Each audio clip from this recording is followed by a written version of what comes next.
Our next award is sponsored by Janssen, and it is the Leadership Impact Award. I'd like to introduce Dr. Abele Ola, the Vice President of Medical Affairs for Janssen, to present this award.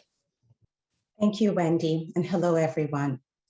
At Johnson & Johnson, we believe good health is the foundation of vibrant lives, thriving communities, and progress. We are guided by our credo, where our first responsibility is to the doctors, nurses, and patients, mothers and fathers, and all others who use our products and services.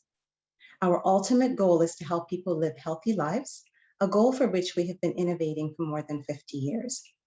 So at Janssen, our vision includes leadership beyond the valuable and innovative medicines and services to the delivery of sustainable and measurable health outcomes for patients as a partner in the Canadian healthcare ecosystem. We're committed to going beyond our immediate business interests by contributing to advancing health and well-being in the communities in which we live and work, with health equity as the foundation for our approach. We won't stop until new ideas turn into medical solutions for patients in need. So I am so proud to be here with you this evening and share in the recognition for the innovations and achievements of BC's life sciences community. Now, given the unique events over the past 18 months, Life Sciences BC would like to recognize the extraordinary efforts made within our sector. 2 Special Impact Awards for 2020 celebrate leadership shown during the global pandemic. The Leadership Impact Award for an individual recognizes the role that Dr. Mel Krajden has played over the past year and a half. Dr. Krajden is the Medical Director of the BC Centre for Disease Control Public Health Laboratory and the Medical Health Head of Hepatitis at the BC Centre for Disease Control. He's also a Professor of Pathology and Laboratory Medicine at the University of British Columbia. As Medical Director of the Public Health Laboratory at the BC Centre for Disease Control, he played a key leadership role during the pandemic response in this province. As a member of the Federal COVID Immunity Task Force and other COVID-19 testing and vaccine panels. In August 2020, he was appointed as a member of the Order of British Columbia for his contributions to public health. Now let's watch our award winner's video describing his journey in his own words.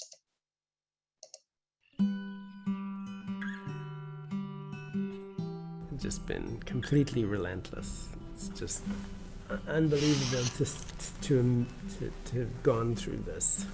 And most people are completely exhausted.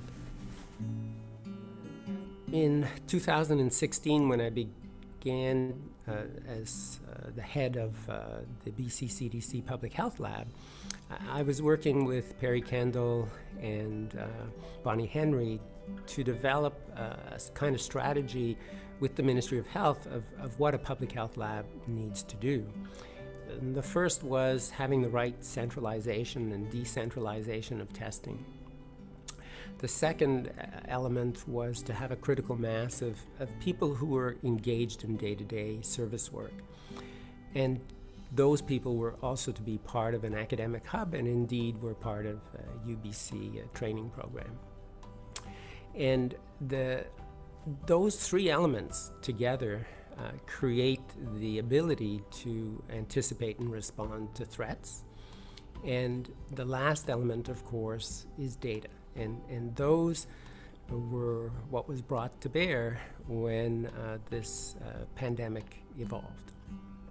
So we were very quick to, within 10 days of the release of the sequences, to produce a test that we still use today and share that test with frontline laboratories. We were quick to adopt the use of whole genome sequencing that allowed us to show that the initial cases in British Columbia were not from China. They were in fact from the US or from Europe. We were also able to recognized that we needed to have data, and we created a database called Plover that actually brought in real-time data of who was tested and where they were. And that was in anticipation that there might be a vaccine, and then you would need to be able to track whether someone who got vaccinated then got infected or not. what's clear is pandemic response, it's really a global village trying to work together. And so we have to reflect on how lucky we are in British Columbia to have a vibrant life sciences community.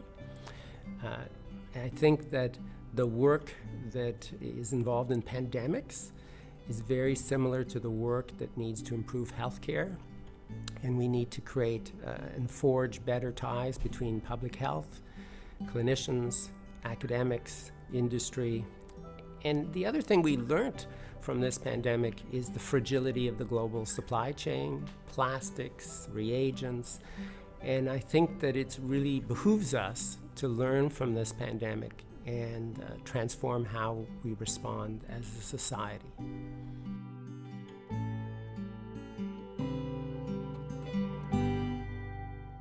Congratulations, Dr. Krajden. Ladies and gentlemen, please welcome Dr. Mel Krajden. Thank you very, very much. I am deeply honored to receive this award. As a medical student, I was introduced to a patient with an unknown virus. And then I watched how hard it is to overcome the fears of an unknown virus. In 1989, the virus was named hepatitis C. And 30 years later, it was curable. Hepatitis C profoundly shaped my understanding of how transformative the life sciences can be. And it also taught me a lesson about how people react to unknown agents.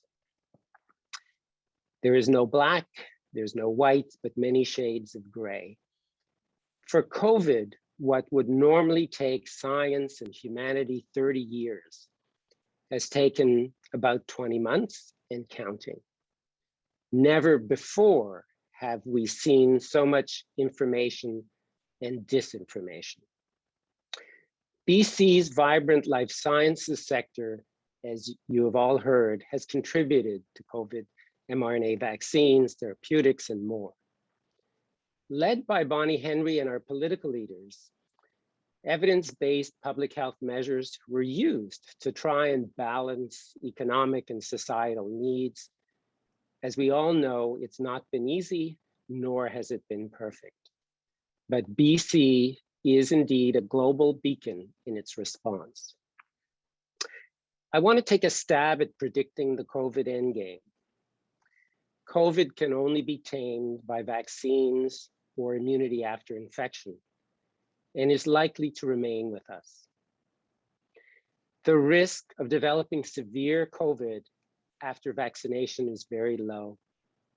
This means that we will need to relearn how to gauge the relative risk of COVID in a vaccinated person against life's other risks, while respecting that people have different risk tolerances. Vaccines prevent transmission and severe disease, but the Delta variant is so transmissible that COVID infections will continue, even in those vaccinated. If about 90% of British Columbians are vaccinated, COVID will become like a common cold for most of us. The unintended consequences from our COVID response are massive. So keeping schools and universities open and safe will be critical for developing tomorrow's life sciences leaders. We will need them to tackle climate change, an even greater problem. Time does not permit me to speak of the litany of things that have been left and the partnerships that have been left undone, which we will still need to end this pandemic of the unvaccinated. But an important lesson is that in our global village, we are only safe when everyone is safe. I want to thank all my colleagues whose shoulders I have stood on, and my wife and children who learned to tolerate my eccentricities. And turn over to you, Wendy. Thank you and your team for this event and this award.